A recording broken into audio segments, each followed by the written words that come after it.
मैं बहुत दूर से आया हूँ। अब मुझे थोड़ा आराम कर लेना चाहिए। भाई, इतनी गर्मी में कहाँ बैठे हो? मेरे घर चलो और आराम कर लो। नहीं भाई, मैं आराम नहीं कर सकता। मैं बहुत दूर से आया हूँ और मुझे आगे जाना है। बहुत ज़रूरी है मेरा। तुम्हारा नाम क्या है? मेरा नाम शंकर है। और आपका? मेरा नाम प्रीतम है। अच्छा नाम है। ठीक है प्रीतम भाई, मैं चलता हूँ। अरे शंकर भाई, तुम्हारे पैरों में तो चलते चलते छाले पड़ गए हैं। चलो चलो, तुम मेरे घर चलो। लेकिन मैं एक बहुत ज़रूरी काम से जा रहा था।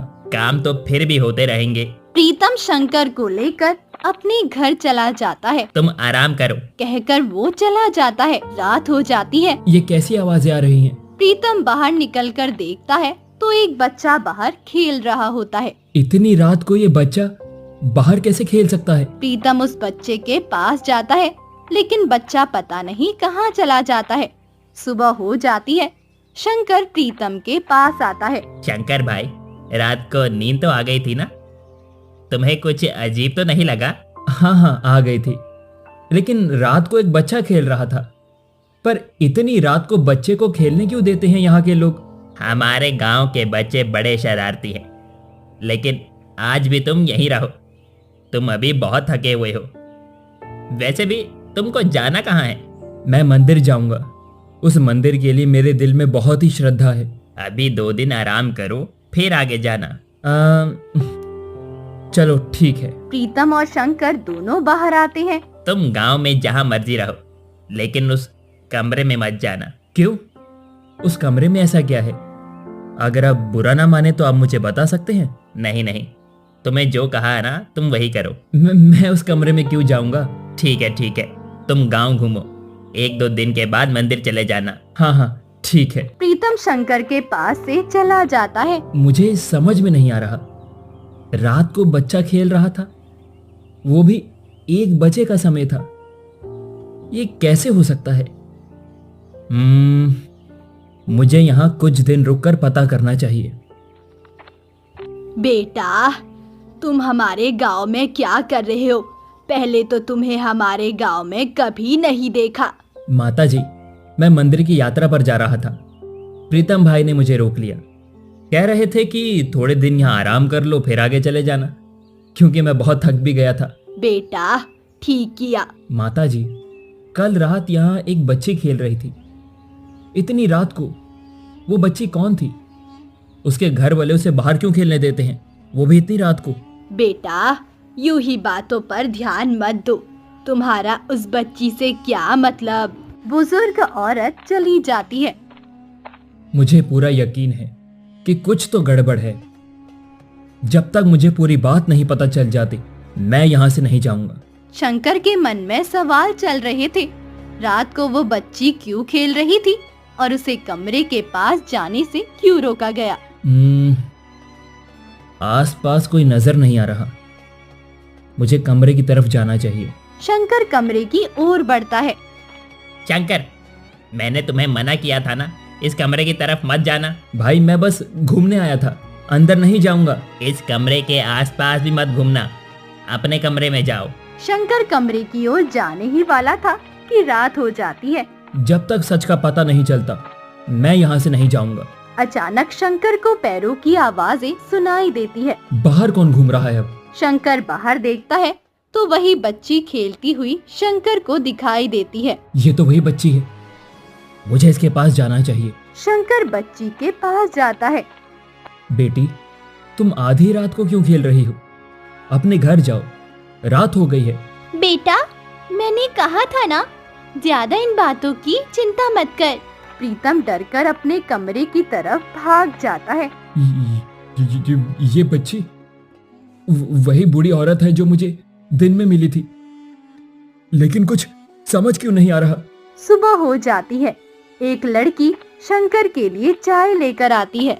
सुना था कि हमारे गांव में एक मेहमान आई है, इसीलिए चाय देने आ गई। हाँ, रख दो चाय, मैं पी लूंगा। लड़की चाय रखकर चली जाती है। शंकर चाय पीता है और फिर कमरे से बाहर आ जाता है। शंकर भाई, आ जाओ, खाना तैयार है घर में। हाँ हाँ, चलो भाई, शंकर प्रीतम के घर जाता है, लेकिन उसके मन में कई सवाल चल रहे होते हैं। जब वे घर पहुंचते हैं, जल्दी खाना खा लो, बहुत भूख लगी होगी तुम्हें। दीवार पर लगी एक फोटो को देखकर शंकर चौंक जाता है। फोटो उसी लड़की की होती है जिसने उसे चाय दी थी। अच्छा, ये आपकी बेटी है? हाँ भाई, 2 साल पहले ये मर चुकी है। शंकर के पैरों तले जमीन खिसक जाती है।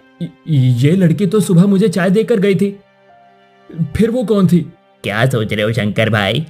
नहीं भाई, कुछ नहीं, मुझे भूख नहीं है, मैं रात को खाना खा लूंगा। ये बोलकर शंकर वहाँ से जाने लगता है। ये सब क्या हो रहा है? जो लड़की सुबह चाय देने आती है वो तो 2 साल पहले मर चुकी थी, और वो बूढ़ी औरत भी बच्चे के रूप में दिखती है। चल क्या रहा है यहाँ पर? कुछ समझ में नहीं आ रहा।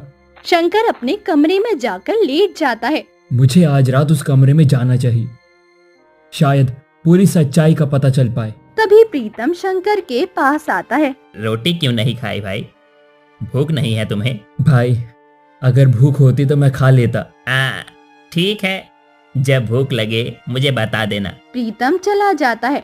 शंकर भी कमरे से बाहर आ जाता है। तभी उसे एक राहुल नाम का आदमी मिलता है, जो मंदिर दर्शन के लिए जा रहा होता है। भाई, लगता है आप मंदिर दर्शन करने के लिए जा रहे हो। हाँ भाई, गर्मी के कारण चल नहीं पा रहा। आपका नाम क्या है?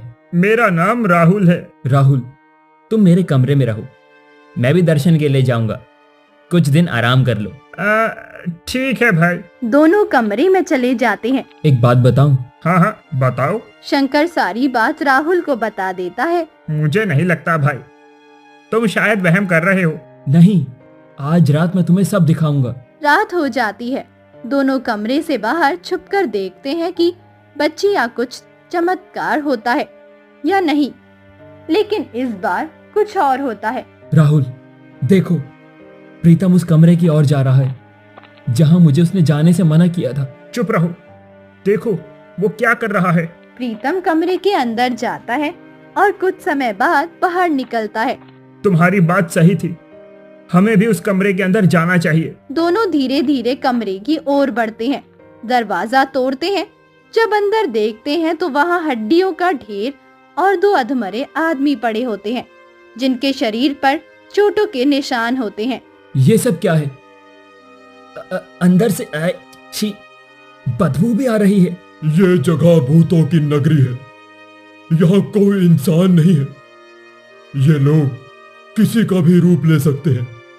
जो भी मंदिर जाता है उसे कुछ दिन मेहमान बनाकर रखते हैं और फिर उसे खा जाते हैं। तुम दोनों बाहर निकलो, बाकी सब हम देखते हैं इन्हें। राहुल और शंकर प्रीतम के घर की तरफ बढ़ते हैं और देखते हैं कि प्रीतम भूत के रूप में खड़ा है।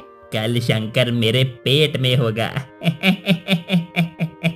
राहुल और शंकर ये सुन लेते हैं। हमें इस बस्ती को खत्म कर देना चाहिए ताकि किसी और की जान ना जाए। लेकिन कैसे? चलो कमरे में कुछ उपाय सोचते हैं। दोनों कमरे में चले जाते हैं। मेरे पास एक पवित्र जल है, अगर हम पूरे गांव में इसका छिड़काव कर दें तो सब अपने असली रूप में आ जाएंगे।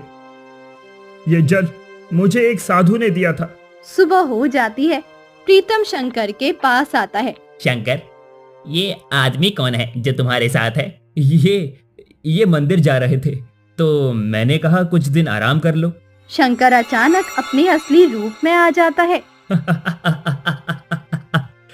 अच्छा किया, पहले एक था और अब 2 हो गए हैं। मुझे पहले ही शक हो गया था कि इस गांव में कुछ तो गड़बड़ है।